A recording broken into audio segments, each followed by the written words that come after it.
Bonjour Père éternel, bonjour Roi des rois en cette matinée. Bonjour Seigneur, pour ce que tu as fait pour nous aujourd'hui, nous te disons bonjour. Je dis bonjour ce matin à tous ceux qui ont accepté de vivre selon la lumière de Dieu. Je dis bonjour ce matin à tous ceux qui ont refusé de se laisser dominer par leur chair. Je dis bonjour à ce matin à tous ceux qui ont accepté de marcher selon la vérité de Christ. Je dis bonjour à tous ceux qui ont dit oui à Jésus dans leur vie comme Seigneur et Sauveur. Je dis bonjour à ceux qui ne l'ont pas encore fait, mais qui sont en voie de le faire. Je dis bonjour à tous ceux qui ont gardé la foi et l'espérance, malgré tout ce qui se passe dans leur vie. Je dis bonjour à ceux qui courent pour remporter cette couronne incorruptible. Je dis bonjour à tous ces athlètes du Seigneur qui, tous les jours, apportent des obstacles et bravent les disciplines que la vie leur impose. Bien-aimés dans le Seigneur, nous n'avons pas toujours la vie que nous souhaitons. Nous n'avons pas toujours la victoire que nous espérons. Nous n'avons pas toujours la fin ou les résultats que nous espérons dans la vie. Mais je vais dire à quelqu'un ce matin que la vie que tu as est un cadeau précieux. La vie, le souffle de vie que le Seigneur t'a donné aujourd'hui est quelque chose d'inestimable. Rends grâce à Dieu pour cette vie. Rends grâce à Dieu pour sa présence tous les jours. Rends grâce à Dieu pour sa protection. Rends grâce à Dieu pour tous ses soins qu'il bâtit tous les jours. Rends grâce à Dieu pour la vérité. Rends grâce à Dieu pour la justice qu'il met dans ton cœur. Rends grâce à Dieu pour tous ces combats qu'il remporte. La parole de Dieu nous dit dans 2 Timothée 3, 2 Timothée 2, verset 3, « Souffre avec moi comme un bon soldat de Jésus-Christ. Il n'est pas de soldat qui s'embarrasse des affaires de la vie, verset 4, s'il veut plaire à celui qui l'a enrôlé. Verset 5. Et l'athlète n'est couronné s'il n'a combattu selon les règles. L'apôtre Paul exhorte son fils spirituel Timothée à l'abnégation dans la marche avec Dieu et à la consécration totale à Jésus, qui produit à coup sûr des fruits. Souffre avec moi comme un bon soldat de Jésus-Christ est une interpellation à la rigueur et à l'autodiscipline dans cette dynamique. De la même manière que l'athlète s'impose toutes sortes de restrictions pour gagner une couronne corruptible, c'est-à-dire faite des mains d'homme, le soldat en fait pareil pour remporter la victoire sur le champ de bataille. De même, en tant qu'enfants de Dieu, nous qui avons confessé le Seigneur Jésus-Christ de la bouche et qui avons cru dans notre cœur en l'espérance du salut, nous devons, comme l'athlète et le soldat, faire preuve de rigueur. Nous devons, comme l'athlète et le soldat, regarder toutes les épreuves de la vie comme étant des passages obligatoires pour arriver à l'élévation que le Seigneur nous a, à laquelle le Seigneur nous a destinés. Alors nous devons faire preuve de sacrifice. Nous devons nous armer d'une bonne dose de foi si nous voulons gagner cette couronne incorruptible et parfaite de Dieu. Sachant que notre vieil homme a été crucifié avec Christ et que nous ne sommes plus les esclaves du péché. Nous devons tout faire. Nous devons nous armer de patience. Nous devons nous armer de cette parole de Dieu et la mettre dans notre bouche continuellement pour résister au diable, pour résister à notre chair, pour dire à notre chair, tais-toi. Pour dire à notre chair, nous ne nous laisserons pas guider par toi. Pour dire à notre chair, tu n'as pas autorité dans ma vie. Pour dire à notre chair qu'aucune addiction n'aura la supériorité sur l'Esprit de Dieu qui habite en moi. Parce que si je vis, ce n'est plus moi qui vis, et c'est Christ qui vit en moi. Alors, bien-aimé, si tu es déjà conscient de cet aspect, les trahisons des hommes, les coups bas, les déceptions, les humiliations, les échecs, la souffrance physique, spirituelle ne devraient plus contribuer à te rendre aigri, mauvais, méchant, ne devaient pas contribuer à t'éloigner de Dieu, mais nous conforter dans ceci que tout ce que Dieu fait concourt bien de ceux qui l'aiment. Des fois, parce que nous sommes des personnes dures d'entendement, le Seigneur amène des choses brutalement dans notre vie afin de nous sortir, de nous éviter certains dangers qui devait se conclure fatalement pour nous. Alors, au lieu de crier, au lieu de devenir des personnes amères, cherchons plutôt à combattre ces aspects en nous levant et en espérant tous les jours que Dieu fait chaque chose pour un but et il a toujours un but glorieux pour nous.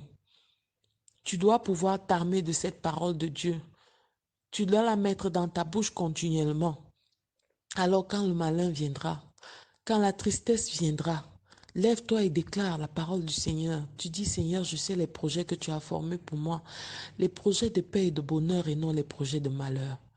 Lorsque tu es devant la maladie, déclare et crie à haute voix au Seigneur. Seigneur, ta parole dit que par tes meurtrissures, je suis guéri.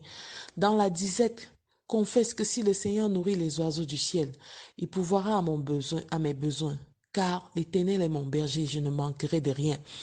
Devant les attaques, commence à proclamer que Seigneur, tu as dit dans ta parole qu'ils me feront la guerre, mais ils ne me vaincront pas, car tu es avec moi. Et toute arme forgée contre moi sera sans effet. Toute langue qui se lèvera en justice contre moi, Seigneur, tu me l'as garanti, tu la condamneras. Et que 1000 tombent à ma gauche et 10 000 à ma droite, je ne serai pas atteint. Dans les violentes tempêtes, Dieu au Seigneur, souviens-toi de moi, Seigneur. Souviens-toi de mes offrandes. Souviens-toi de mes sacrifices. Souviens-toi, Père éternel, de la discipline avec laquelle j'ai marché devant toi, de la rigueur, Père éternel. Souviens-toi, Père éternel, de tout ce que j'ai fait dans ta maison. Ma vie est entre tes mains, Seigneur. Ne reste pas sourd à mes appels. Dans la solitude, invoque le Seigneur et il te reconfortera par sa droite puissante. Il t'apportera le réconfort et par la puissance du Saint-Esprit, il viendra s'aimer dans ton cœur, dans ton esprit, une paix que seul Dieu peut te donner. Refuse de rester dans la tristesse, car sa parole nous dit dans 1 Thessaloniciens 5, verset 17, soyez toujours dans la joie, car le Seigneur bénira ces moments. Il sait ce que tu vis, il voit ta situation, il sait ce que tu ressens. Alors ne commence pas à marcher, aller de lieu en lieu et dire aux hommes ce que tu as subi. Arrête d'aller de lieu en lieu et te plaindre chez les hommes. Tu n'auras aucun résultat. Va vers le Seigneur. Et une fois que tu t'es plaint au Seigneur, reste dans le silence. Car c'est dans ce silence que le Seigneur te récompensera. Il apportera la juste rétribution à toutes tes souffrances. Alors comme les enfants de Dieu, la parole de Dieu nous dit dans Galates 6,9, ne nous lassons pas de faire du bien, car nous moissonnerons au temps convenable si nous ne nous relâchons pas. Alors ne t'arrête pas de faire du bien. Alors ne t'arrête pas d'être gentil. Alors ne t'arrête pas de manifester la joie. Alors ne t'arrête pas de s'aimer dans la maison du Seigneur, parce que tu moissonneras au temps convenable si tu ne relâches pas. Bien-aimé, tu as moissonné. Bien-aimé, tu as sémé pendant longtemps. Alors ne regarde pas à ce que les hommes ont fait. Ne regarde pas aux attaques du diable pour tourner le dos maintenant, car bientôt ta rétribution arrivera, car bientôt le Seigneur te rétribuera. Tu as fait ce chemin, n'arrive pas maintenant au bout et tu lâches prise. Ne regarde pas au monde, il n'y a rien de bien dans le monde. Nous vivons un temps difficile. Regarde à Jésus, il te rétribuera. Lui seul, au temps convenable, t'apportera la moisson voulue. Continue à marcher dans cette discipline, continue à persévérer comme cet athlète, continue à t'imposer cette rigueur, continue à regarder, à fixer à Jésus, lui qui a porté sur la croix tout ce qui nous empêchait d'être purs, lui qui a porté sur la croix la malédiction pour nous donner la bénédiction. Lui, il t'apporte quelque chose. Le temps convenable arrivera pour toi. Continue à foncer, continue à résister, continue, ne te dis pas que non, j'ai tellement fait, maintenant là je suis fatigué. Non, c'est ce que le diable veut te faire comprendre, c'est ce que le diable veut t'amener à croire, parce que l'heure de ta destinée a sonné. Bien-aimé dans le Seigneur, je veux que tu fasses cette prière avec moi ce matin et que tu te lèves encore et que tu aies une nouvelle énergie et que tu aies ce nouvel engouement, que tu aies cette paix intérieure dedans de toi et cette force, cette espérance que Dieu seul peut tout et tout est encore possible. Tu vas répéter après moi, Père éternel, je te rends grâce encore aujourd'hui pour cette parole dans ma vie. Seigneur, merci pour tout ce que tu fais pour m'affermir davantage. Je refuse, Père éternel, par l'autorité de Jésus, de me laisser guider par la chair. Les attaques du monde, les attaques des hommes ne me rendront pas mauvais. Je m'engage à rester à marcher et à continuer à marcher dans la joie, dans ta vérité. Jésus-Christ ferait le chemin davantage devant de moi, afin que je ne m'égare pas. Ferai ce chemin, Seigneur, afin que je continue, Père éternel, d'avancer dans ta vérité. Seigneur, bâtis en moi une foi.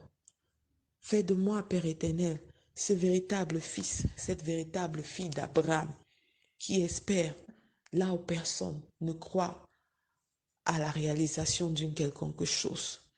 Seigneur, viens en moi, que ton sang vienne laver mon cœur de toute amertume, que ton sang vienne laver mon cœur de toute cette douleur, que ton sang vienne laver, Père éternel, mon esprit, mon corps, mon âme. Je crois qu'en toi tout est possible. Au nom de Jésus-Christ. Amen. Vous avez été rachetés à un grand prix, le prix du sang précieux de Christ. Je prie que par cette autorité, par le sang précieux de Christ, que tous et toutes en ce matin croyez réellement qu'il y a encore quelque chose à faire. Dieu n'a pas dit son dernier mot. Notre vie est entre ses mains. Alors bénissons le Seigneur en cette matinée. Glorifions son nom. Célébrons sa grandeur, sa puissance. Il est digne d'être adoré. Il est digne d'être loué. Il est digne d'être célébré. Reçois louange, honneur et gloire en cette matinée, Seigneur. Au nom de Jésus-Christ, nous avons prié. Amen. J'étais la servante du Seigneur, Songé Antoinette, pour vous servir encore ce matin. Shalom, bonne journée à tous et à demain.